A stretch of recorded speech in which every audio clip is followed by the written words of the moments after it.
sort of mentioned quickly how we move from our own, learning our own minds to practicing loving kindness. And I've heard in the past that it can be dangerous to just jump into loving kindness. Like if you just start trying to do all these acts of kindness, you're going to be filling a void that's actually a reflection of that same self that you have the whole time. But on the other hand, you don't want to just wait and do no loving kindness until you're all the way there. You know, so what would be your advice to how vigorous that would be? Why we start with our own mind. We started to meditate. We took more time upon this, discovering our own mind. And then slowly loving kindness is what we give to ourselves and others. First, we just stay on the level of mind and we stay on the level of our intentions. We do not have to run out and try to help everybody, because we don't have the capacity to help everybody physically. But we can try to change our intentions versus ourselves and versus others. Because loving kindness is not something that only we give to others. Loving kindness is something that also we ourselves at the same time deserve. Because ego-centered existence, self-centered behavior is very cruel to ourselves as well. It's not treating ourselves with a lot of love and kindness. It's treating ourselves as cruel as we treat others. That's why it's a mirror, you know? The way we treat others is a mirror of how we treat ourselves. So here, it's true what you say. It is not at all the meaning of just running about and trying to just, you know, I will empty my bank account, give it to everyone, you know, and then I will not spend a minute, you know, that I don't do anything for others. We just run. It's not about running, it's about changing. And true change happens first inside and then reflects outside. So this is why here we start on it, the exchange on the level of intention and on the level of motivation, on the level of then meditation, so that from a truly changed mind state, actually the action that goes out towards others naturally comes about. There's no need then for somebody to think much, how can I help this person? It is just a reflex if the mind state has changed. Because the block is not there anymore. One doesn't need to protect. So then, to provide what others need in a changed mind state is just natural.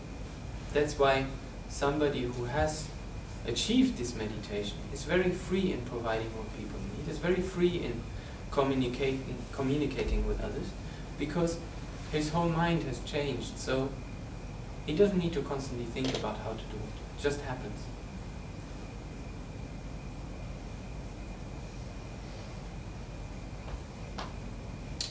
Do you have any advice about how to find a teacher?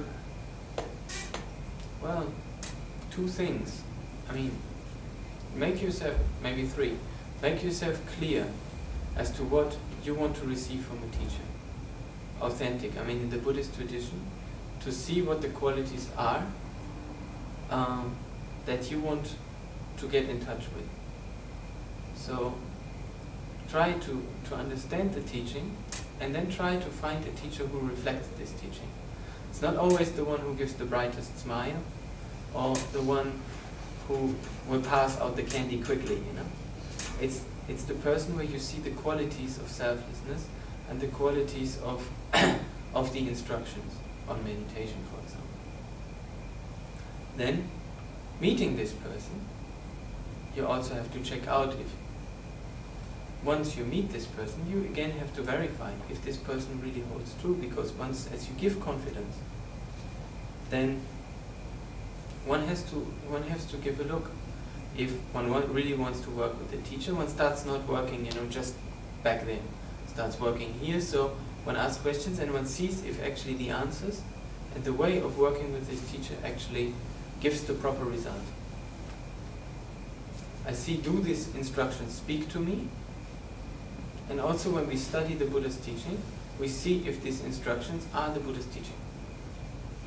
And then slowly we get into a relation of more confidence, of a more deeper exchange, where we can really work. But also, all Buddhist teachers are teaching the Buddha's teaching. So it's not about the teacher.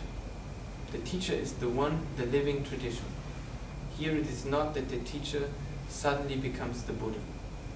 The teacher, where we are now, is just the one that we are working with. But we are concerned with understanding our own minds and concerned with understanding the Buddha's teaching. As to that, it integrates into our life. So we don't have, the respect we have for the teacher is the respect reflected we have for the teaching.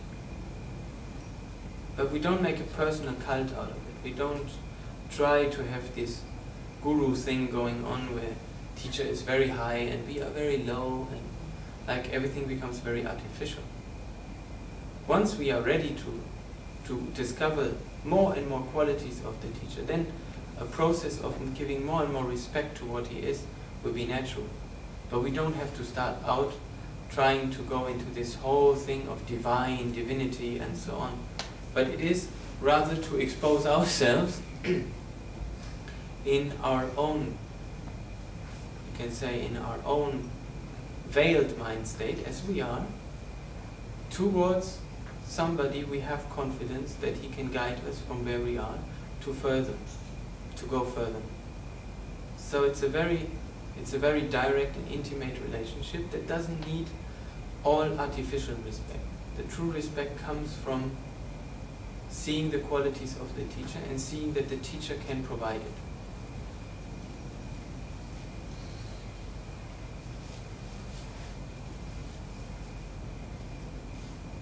Working with the teacher becomes more and more important as our meditation strengthens itself, because in the strengthening of meditation we will have questions that we want to be answered by a person we believe to be sufficient, we believe to be trustworthy of guiding our minds. But at the end, what he is supposed to do is to give the Buddha's teaching. It's not his own stuff. No teacher is supposed to give his own teaching. All Buddhist teachers give the Buddha's teaching, and of course they will phrase it with their own words, but the experience should always be exactly the same as it is described.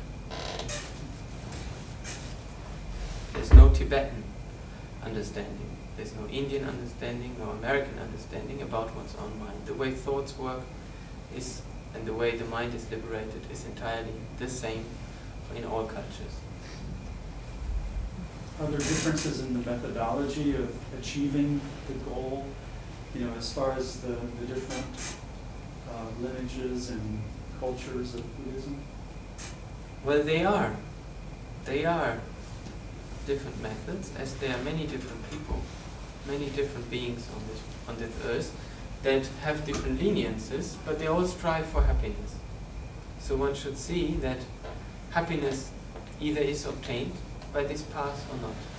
By the true path of the Buddhist teaching, definitely people will become more happy and more free. If they become more ego-centered and more jealous and more angry, then most of the time we can assume that, well, that's maybe not exactly reflecting the Buddhist path. Because the core teaching of all Buddhist tradition is that there is what is called the Four Noble Truths. The first one is to recognize one's own confusion and suffering, to recognize that the cause is self-centered